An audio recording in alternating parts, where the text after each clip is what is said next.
وملائكته يصلون على النبي يا أيها الذين آمنوا صلوا عليه وسلموا تسليما اللهم صل على سيدنا ومولانا محمد وعلى آل سيدنا ومولانا محمد وبارك وسلم وصل عليه الصلاة والسلام عليك يا سيدي يا رسول الله وعلى آلك وأصحابك يا سيدي يا حبيب الله. کوئی زبان خاموش نہ رہے بآواز بلند نبی پاک صاحب الاولاق سرور انبیاء جان کائنات رحمت دو عالم نور مجسم شفیع معظم احمد مجتبی محمد مصطفیٰ صلی اللہ تعالیٰ علیہ وآلہ وسلم کی بارگاہ میں ہدیہ درود و سلام پیش فرمائیں. الصلاة والسلام علیکہ یا سیدی یا رسول اللہ وعلا آلکہ واصحابکہ یا سیدی یا حبیب اللہ. الصلاة والسلام علیکہ یا سیدی یا شفیع المذنبین وعلا آلکہ واصحابکہ یا سیدی یا رحمت للعالمین. الصلاة والسلام علیکہ یا سیدی یا سید الثقلین وعلا آلکہ واصحابکہ یا سیدی یا جد الحسن والحسین. سرور کہوں کہ مالک و مولا کہوں تجھے، سرور کہوں کہ مالک و مولا کہوں تجھے، باغ خلیل کا گل زیبا کہوں تجھے. سرور کہوں کہ مالک و مولا کہوں تجھے، باغ خلیل کا گل زیبا کہوں تجھے. اور تیرے تو وصف ہیں عیب تناہی سے بری، تیرے تو وصف ہیں عیب تناہی سے بری. حیران ہوں میرے شاہ کیا کیا کہوں تجھے. اور رضا نے ختم سخن اس پہ کر دیا، رضا نے ختم سخن اس پہ کر دیا. خالق کا بندہ اور خلق کا آقا کہوں تجھے. بعد از حمد و ثنا نہایت عزتوں کے لائق مخلصی فی اللہ خطیب پاکستان مخدوم آل سنت واعظ خوش الہاں حضرت علامہ مولانا مخدوم محمد جعفر حسین قریشی صاحب دامت برکاتہم القدسیہ سٹیج پہ تشریف فرما. علماء کرام نعت خواں حضرات، آج کی یہ خوبصورت محفل پاک نبی پاک صاحب الاولاق سرور انبیاء جان کائنات صلی اللہ علیہ وسلم کے میلاد پاک کی خوشی میں انعقاد پذیر ہے. اپنے استاذی المکرم مجاہد اہل سنت حضرت علامہ صاحبزادہ سجاد حسین رضوی صاحب دامت برکاتہم القدسیہ آپ کے حکم سے حاضر خدمت ہوا ہوں. اور میں آپ کو بھی اور آپ کی پوری ٹیم پوری تنظیم اہل سنت پانا کہ تمام کارکنان کو دل کی اتھاہ گہرائیوں سے مبارکباد پیش کرتا ہوں جنہوں نے اتنی خوبصورت محفل کا انعقاد کیا. اللہ اس محفل پاک کو ہم سب کے لیے ذریعہ نجات اور ذریعہ بخشش بنائے. وقت مختصر ہے چونکہ حضرت علامہ مولانا جعفر حسین قریشی صاحب ملتان سے تشریف لائے ہیں.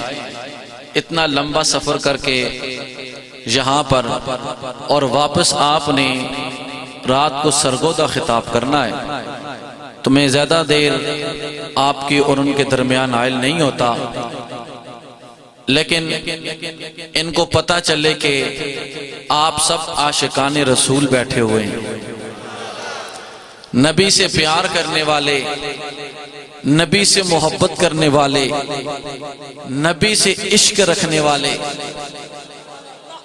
آپ کی سبحان اللہ مجھے بتا دے گی کہ آپ کتنی محبت کرتے ہیں. بہرحال میں بار بار نہیں کہتا، سبحان اللہ کہیں گے تو بیڑا آپ کا پار ہوگا. میرا بتانا فرض ہے کہ ایک مرتبہ کہو تو 90 نیکیاں ملتی ہیں، 90 گناہ معاف ہوتے ہیں، 90 درجات رب بلند فرما دیتا ہے۔ اب حاضرین محترم، ہم اس لجپال نبی صلی اللہ علیہ وآلہ وسلم کا ذکر کرنے کے لیے اکٹھے ہوئے جسے رب نے بے مثل و بے مثال بنایا ہے، جسے رب نے بے مثل و بے مثال بنایا ہے۔ تِلْكَ الرُّسُلُ فَضَّلْنَا بَعْضَهُمْ عَلَىٰ بَعْضٍ مِّنْهُمْ مَنْ كَلَّمَ اللَّهُ وَرَفَعَ بَعْضَهُمْ دَرَجَاتٍ۔ ہر نبی اور رسول کو اللہ نے فضیلت دی، کسی کو اللہ نے کلیم اللہ بنایا، کسی کو نجی اللہ بنایا، کسی کو صفی اللہ بنایا، کسی کو ذبیح اللہ بنایا، کسی کو خلیل اللہ بنایا، کسی کو روح اللہ بنایا، پر ایک ذات ایسی ہے جسے حبیب اللہ بنایا، اور وہ نبی ہے جس کی آج عظمت کی خاطر اپنے مقدر کو اوج سریا تک پہنچانے کے لیے میں اور آپ ان کے ذکر کی محفل سجا کر بیٹھے ہوئے ہیں۔ حاضرین محترم، حضرت عمیرہ بنت مسعود رضی اللہ تعالی عنہا فرماتی ہیں کہ ہم 5 بہنیں تھیں، اور ایک دن ہم سرکار دو عالم نور مجسم شفیع معظم صلی اللہ تعالی علیہ وآلہ وسلم کی بارگاہ میں حاضر ہوئیں، اور سرکار گوشت تناول فرما رہے تھے۔ آپ گوشت تناول فرما رہے تھے تو آپ نے ایک ٹکڑا چبا کر حضرت عمیرہ بنت مسعود کو دے دیا۔ میں بے مثل و بے مثال نبی کی بات کرتا ہوں، جو مانتا ہے وہ سن کر ذرا گج وج کے کہے۔ وہ فرماتی ہیں کہ آپ نے وہ ٹکڑا چبا کر جب دے دیا تو ہوا کیا؟ فرماتی ہیں وَمَا وَجَدَ لِأَفْوَائِهِنَّ خُلُوفٌ۔ امام جلال الدین سیوطی رحمت اللہ تعالی علیہ الخصائص الکبریٰ کے اندر، اور امام زرقانی رحمت اللہ تعالی علیہ مواہب اللدنیہ کے اندر اس کو نقل فرماتے ہیں کہ جب سرکار نے وہ ٹکڑا چبھا کر آپ کو دے دیا تو مرتے دم تک ان کے منہ سے خوشبو آتی رہی، ان کے منہ سے خوشبو آتی رہی۔ اور جس نبی کے لہاب دہن جس ٹکڑے کو لگ جائیں اور وہ لہاب دہن لگا ہوا ٹکڑا کوئی اپنے منہ میں لے لے، اس کے منہ سے مرتے دم تک خوشبو آتی ہے۔ تو میں بریلی کے تاجدار کی انداز میں یہ کیوں نہ کہوں کہ سب سے اولا اعلیٰ ہمارا نبی، سب سے اولا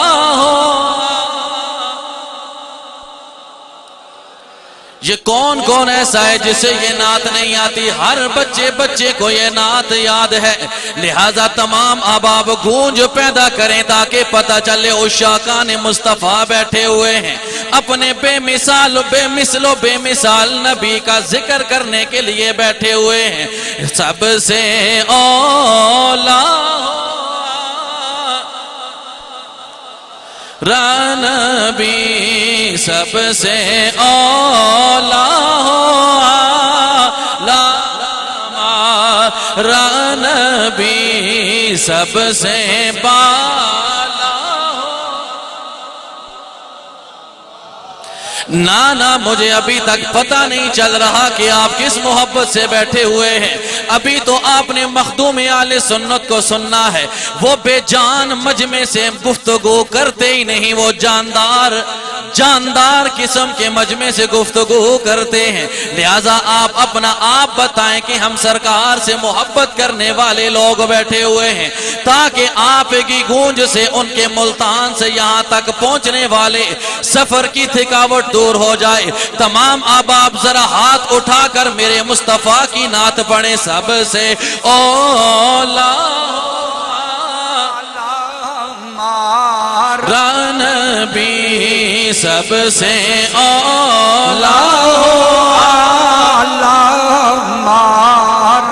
نبی، سب سے بالا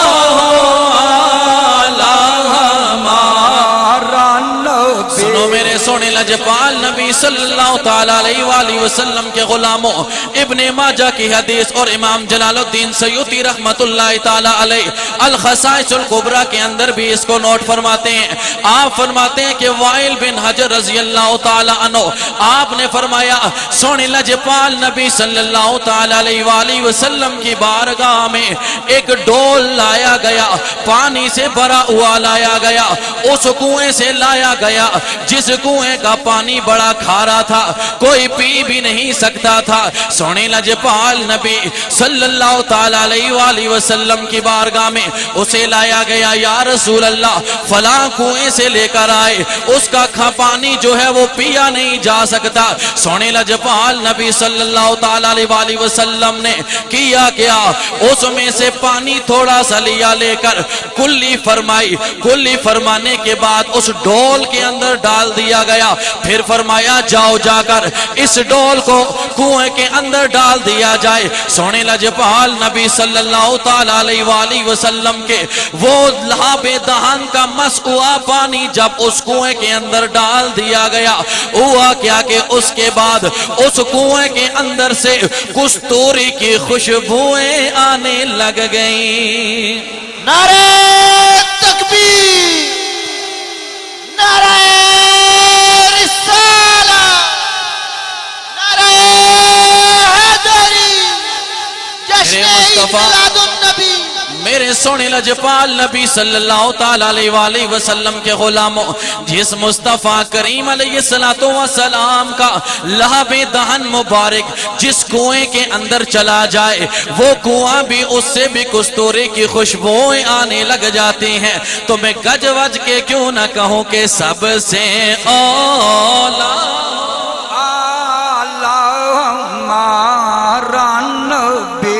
نا یہاں یہ سپیکر کی آواز آ رہی ہے، آپ لوگوں کی آواز نہیں آ رہی۔ پتہ چلنا چاہیے کہ آپ عشاقان مصطفیٰ ہیں۔ ارے یارو، اگر تم کسی کو ووٹ دینا چاہو، اس کے نام کے نعرے لگانے کے لیے ہاتھ بلند کر سکتے ہو۔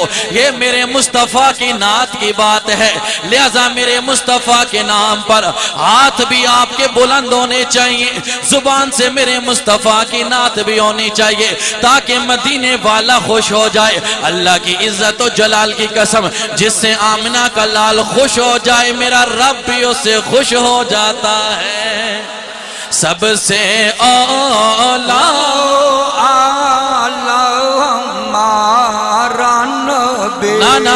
نا آپ کی آواز صحیح نہیں آ رہی، ذرا محبت سے پڑھیں، سب سے اولا میرے مولا کا پیارا ہمارا نبی۔ سپیکر کی آواز آتی ہے تو آپ ڈھیلے پڑ جاتے ہیں کہ چلو کم چلنا پہ ہے۔ سپیکر کی آواز آتی ہے نا، آپ کہتے ہیں چلو کم چلنا پہ تے تسی چپ ہو جانے ہو۔ تو میری ایک ایک بندے تے الحمدللہ نظر ہی کیڑا محبت نال پڑھنا ہے، کیڑا مجبوری نال پڑھنا ہے، کیڑا شرمانا پہ۔ یہ سرکار کے ذکر کی محفل ہے، سب شرم یہاں پیچھے چھوڑ کر آتے، بآواز بلند پڑھیں، سب سے اولا سونے لجپال نبی صلی اللہ تعالیٰ علیہ وآلہ وسلم کے غلاموں، حضرت عتبہ بن فرقد آپ فرماتی ہیں، آپ کے بیوی فرماتی ہیں ام عاصم رضی اللہ تعالیٰ کہ نبی پاک علیہ السلام کے غلاموں کہ ہم عقبہ کی 4 بیویاں تھیں، ہر ایک اچھی سے اچھی خوشبو لگا کر آتی تھی۔ حضرت عقبہ کے جسم سے پھر بھی خوشبو کے حلے اٹھتے تھے، ہم طرح طرح کی خوشبوئیں استعمال کرتی رہیں۔ ایک دن ہم نے حضرت عتبہ سے پوچھ لیا، اے عتبہ بتاؤ تو صحیح، ہم خوشبو اچھی سے اچھی لگا کر آتی ہیں، پر تیرے ساتھ سے جو خوشبو آتی ہے یہ خوشبوئیں اس کا مقابلہ نہیں کر پاتی، معاملہ کیا ہے؟ حضرت عتبہ نے اس وقت ارشاد فرمایا، ارے تم اگر مجھ سے پوچھنا چاہتی ہو، سننا چاہتی ہو تو سنو، میرے جسم کے اوپر کچھ دانے سے نکل گئے، میں سونے لجپال نبی صلی اللہ تعالیٰ علیہ وآلہ وسلم کی بارگاہ میں گیا، میں نے جا کر شکایت کی، یا رسول اللہ میرے جسم کے اوپر دانے نکل گئے، لہٰذا مجھے کچھ دعا دیجئے۔ سونے لجپال نبی صلی اللہ تعالیٰ علیہ وآلہ وسلم نے فرمایا، اے عتبہ اپنی قمیض کو اتار کر اپنے سر پہ کر ڈالو۔ حضرت عتبہ نے اس قمیض کو اتار کر جب سر کے اوپر کر ڈالا، نبی پاک صاحب الاولاق سرور انبیاء جان کائنات صلی اللہ تعالیٰ علیہ وآلہ وسلم نے اپنا ہاتھ مبارک ان کے جسم کے اوپر پھیرا، کچھ دم کر کے جب ڈالا، سونے لجپال نبی کا ہاتھ مس ہونے کی دیر تھی کہ ان کے جسم سے خوشبو کے حلے اٹھنے لگ گئے۔ نعرہ تکبیر، نعرہ رسالہ، نعرہ حیدری، نعرہ غوثیہ۔ سرکار کے غلاموں، ہم اس نبی کا، باتیں بہت سی ہیں، وقت اجازت نہیں دیتا، ہم اس لجپال نبی کا میلاد مناتے ہیں کہ جس کو اللہ نے بے مثل و بے مثال بنایا۔ اور آخری بات جو کہ الحمدللہ ہم اہل سنت و جماعت نبی کی محبت، آپ کی تعظیم اور آپ کی توقیر کا درس کیوں دیتے ہیں، بس یہ میری آخری بات ہے۔ ہم اس لیے نبی کی محبت، آپ کی تعظیم اور آپ کی توقیر کا درس اور اس کے اوپر زور اس لیے دیتے ہیں، یاد رکھنا رب ذوالجلال نے قرآن کے اندر ارشاد فرمایا کہ اللہ تبارک و تعالی اولئک الذین امتحن اللہ قلوبہم للتقوی، کہ میرا رب تقوی کے لیے کچھ دلوں کو چن لیتا ہے۔ اللہ سونیا کن دلوں کو چنتا ہے؟ فرمایا جن دلوں کے اندر میرے سونے لجپال نبی کی محبت، آپ کی تعظیم، آپ کی توقیر موجود ہو، اس دل کو میرا پروردگار تقوی کے لیے چن لیتا ہے۔ ارے تاریخ اٹھا کر دیکھو، جتنے بھی اولیاء کاملین آئے جو لوگوں کے دلوں کے اوپر اگر نگاہ ڈالتے تھے تو ان کے دلوں کے اندر بھی اللہ کی رحمت کے ڈیرے لگ جاتے تھے۔ معاملہ کیا تھا کہ اورے جس نگاہ کے اندر اتنی تاثیر پیدا ہو جاتی ہے، اس کے دل کے اندر مدینے والے کا پیار، آپ کی عزت اور توقیر موجود ہوتی ہے۔ جب اللہ تبارک و تعالی ایسے دل کو چن لے جس میں لجپال نبی کی محبت ہو، آمنہ کے لال کا پیار ہو، عبداللہ کے در یتیم کی تعظیم موجود ہو، تو پھر وہ بغداد کی سرزمین پر بیٹھ کر یہ اعلان بھی کرتا ہے، نظر تو الہ بلاد اللہ جمن کا خردلۃ علی عقب اتصالی، کہ بغداد کے اوپر زمین پہ بیٹھ کر میں اللہ کے شہروں کو اس طرح دیکھتا ہوں جس طرح رائی کے دانے کو ہتھیلی پہ دیکھتا ہوں۔ نعرہ تکبیر، نعرہ رسالہ، نعرہ حیدری۔ حاضرین محترم، ارے غوث پاک کا یہ اعلان، نظر تو الہ بلاد اللہ جمن، ارے اللہ کے شہروں کو میں ہتھیلی کے اوپر اس طرح دیکھتا ہوں جس طرح رائی کا دانہ دیکھا جاتا ہے۔ ارے اہل سنت کے بہت بڑے خطیب اور دور دراز علاقوں پر جا کر خطاب کرنے والے میری اس بات کی تصدیق کریں گے کہ مصطفیٰ کا غلام جب دل کے اندر میرے مصطفیٰ کی محبت، عشق، تعظیم، توقیر کی شمع روشن کر دیتا ہے، اس دل کے اندر اللہ کے انوار و تجلیات کا نزول ہوتا ہے۔ جب اللہ کے انوار و تجلیات کا نزول ہو جائے تو وہ دل اللہ کے نور سے منور ہو جاتا ہے، اور جب اللہ کا نور دل میں آ جائے تو پھر وہ دل اللہ کا عرش بنتا ہے، چونکہ رب کے محبوب نے فرمایا قلب المومن عرش اللہ، کہ مومن کا دل اللہ کا عرش بن جاتا ہے۔